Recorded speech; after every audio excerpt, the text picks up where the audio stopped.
Let's install your glass break sensor. Before you begin the process, make sure to remove any plastic tags. All of your security devices will need to be added via your alarm panel. Go to the top left corner and click on the 3 lines, which is your menu button. Enter your master passcode. Select Devices. To start, select the glass break option on the Add Sensor screen on your panel.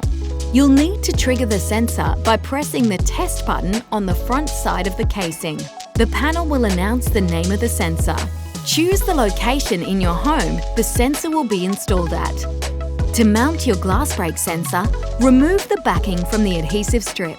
Then, place the sensor on the opposite wall from the window you are hoping to protect. Press and hold the sensor there for 30 seconds. Keep in mind that these sensors have a range of about 4 meters.